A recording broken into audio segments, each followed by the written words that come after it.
Bonjour à toutes et à tous, c'est Axlep et aujourd'hui on se retrouve pour enfin une nouvelle vidéo. Je vous ai fait une vidéo il y a plus d'un an pour vous expliquer pourquoi Lego Batman est mon film préféré. Et si vous voulez savoir pourquoi, allez la voir. Et sinon c'est une vidéo qui est très sympa. Et vite fait dans la vidéo je parle à un moment des autres films Batman en live action que j'ai eu le temps de découvrir ou de redécouvrir en un an.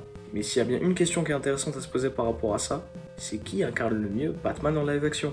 Et aujourd'hui on va essayer de savoir qui incarne le mieux Batman. Et on va essayer de juger ça par rapport à la qualité des films et à la qualité du jeu d'acteur et de l'incarnation du personnage.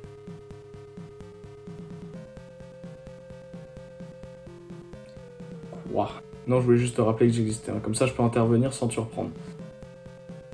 Ça va mec? Un an. En un an, j'ai pu réfléchir, monter dans le milieu. J'ai filmé pour les meilleurs et d'autres gars. Et là, tu me rappelles pour te filmer et je suis même pas payé. T'auras le droit à un kebab. Ok, nickel. Commençons. Batman de 1966.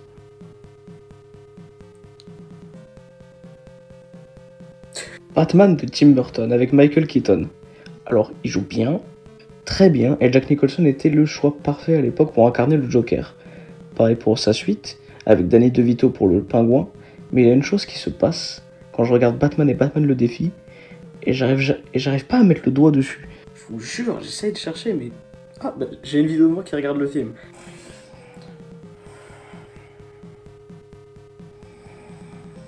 C'est long, les deux films durent à peu près 2 heures chacun, mais le rythme est mal calculé vraiment. Et c'est pas le manque de scène avec Batman qui fait ça, parce qu'en vrai, elles sont plutôt sympas.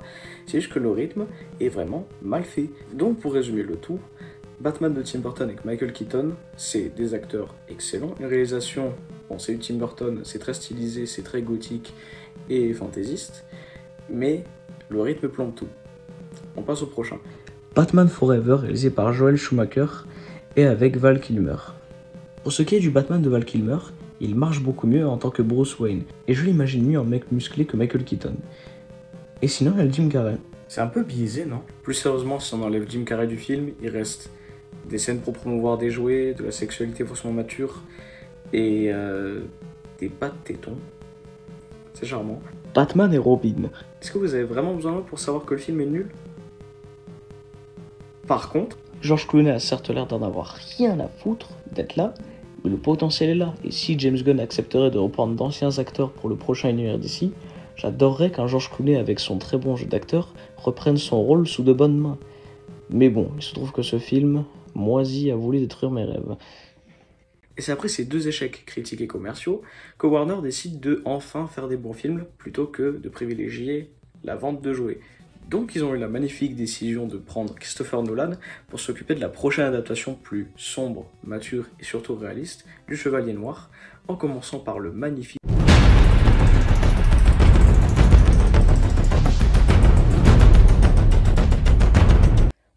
Oh, j'adore ce film!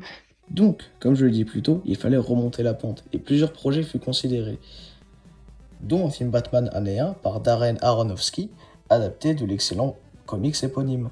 Mais bon, Warner a préféré se tourner vers un réalisateur jeune et prometteur à l'époque, Christopher Nolan. Ce film a pour promesse de nous présenter les origines de Batman, ainsi que sa première aventure dans un monde très réaliste. Et même si le métro de Gotham, qui a une esthétique un peu plus fantaisiste que le reste du film, et que certains plans sur l'asile d'Arkham font plus maquette qu'autre chose, l'illusion est là, et c'est quasi impossible de sortir de l'univers du film durant le visionnage. Donc oui, malgré plein d'autres films du même genre et du même type, Batman Begins est, selon moi, le meilleur film racontant les origines d'un super-héros. Et après ce pari réussi de donner envie au public d'aller voir les aventures de Batman au cinéma, c'est avec un teasing du Joker à la fin de Batman Begins qu'une suite est annoncée. À vrai dire, personne n'était prêt.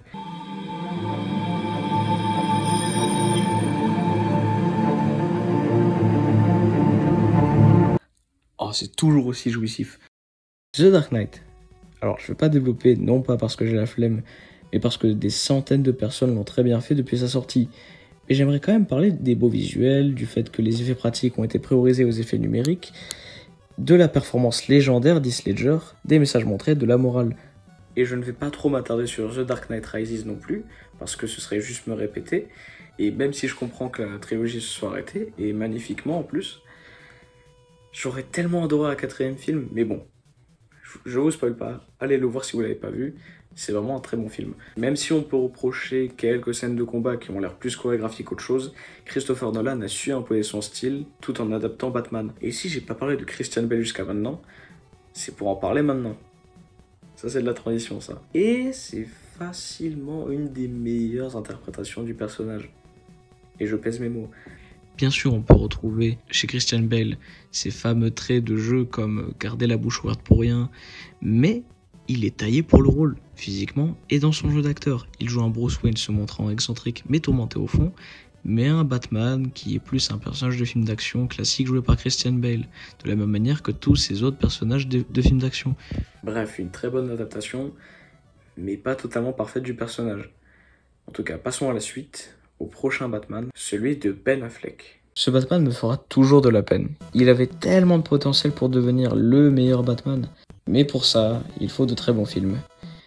Et lui, on peut noter les apparitions de Ben Affleck en Batman dans Suicide Squad, qui n'est pas un super film, mais aussi dans Batman v Superman. Batman v Superman qui est un film qui a autant de défauts que de qualités, mais on peut quand même noter d'excellentes scènes de combat qui font vraiment contraste par rapport à la trilogie Nolan comme je le disais plus tôt. Sinon il y a la Snyder Cut de Justice League, mais ce film a l'air d'être plutôt sympa, mais il fait plus parler de lui malheureusement pour sa communauté toxique que pour les qualités du film en lui-même. Maintenant ça n'a rien à voir avec le personnage, mais bon, ça reste là. Mais globalement, le Batman de Ben Affleck est le Batman le plus intimidant et il a selon moi les plus beaux costumes qui sont inspirés du Batman de Frank Miller dans The Dark Knight Returns. Et Ben Affleck a parfaitement joué un Batman qui était en pleine folie meurtrière mais qui a su sortir de cette période et reprendre espoir en la vie. Et pour à peu près terminer, abordons la dernière et actuelle adaptation du Chevalier Noir, The Batman de Matt Reeves, avec Robert Pattinson dans le rôle.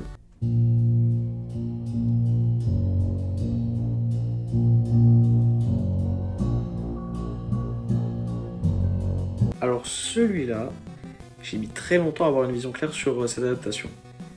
Même quand j'écrivais cette vidéo, j'étais pas totalement sûr. Bien que j'adore le film, j'ai pensé pendant très longtemps que Robert Pattinson faisait un très bon Batman, mais pas un bon Bruce Wayne, car je trouvais que c'était pas une bonne chose qu'il soit tout le temps sombre. Aussi parce que j'avais toujours en tête le Bruce Wayne de la trilogie Nolan. Mais j'avais pas encore compris quelque chose. C'est le même personnage à la base, mais ils ne vivent pas dans le même environnement, et ils n'ont pas la même évolution. Et bien sûr, j'oubliais la morale de fin du film, il apprend qu'il doit être plus que la vengeance, il doit être un symbole d'espoir, et je ne pense pas dire n'importe quoi en disant que cette mentalité s'appliquera à Bruce Wayne en plus de Batman. Donc peut-être que dans The Batman partie 2, on aura un Bruce Wayne généreux et voulant aider son prochain avec un côté philanthrope comme dans les comics. Et un Batman qui lutte contre le crime, mais qui n'utilise pas que la peur en tant qu'outil principal pour vaincre ses ennemis. Donc après avoir étudié chacun des cas, on peut enfin décider quelle est la meilleure incarnation de Batman en live action. Mais avant de répondre à cette question, voici mon classement des meilleurs films Batman. Et puis maintenant, voici mon classement des meilleures incarnations de Batman. Donc voilà, je pense avoir répondu avec un peu d'objectivité, mais aussi un peu de subjectivité, un peu de mon avis. Quel est le meilleur Batman en live action? Bien sûr, à travers cette vidéo, je voudrais qu'on se souvienne de Kevin Conroy, qui était pendant presque 30 ans la voix de Batman dans les dessins animés, jeux vidéo, à part 2-3 exceptions, mais qui nous a quittés en novembre dernier. Donc je voudrais vraiment qu'on se souvienne de lui parce qu'il faisait vraiment du très bon taf. Donc merci beaucoup d'avoir regardé cette vidéo, ça a été un très grand plaisir de la faire pour moi. Ça fait très longtemps que j'en ai pas fait. Et bon, je pense pas vous avoir manqué tant que ça, mais bon, moi ça me fait plaisir de revenir. Je dis pas que ça va être autant constant qu'à l'époque le rythme de vidéo, mais au moins là, je suis un peu plus motivé à en faire. Donc je vous souhaite une bonne journée, une bonne semaine et une bonne soirée. Au revoir.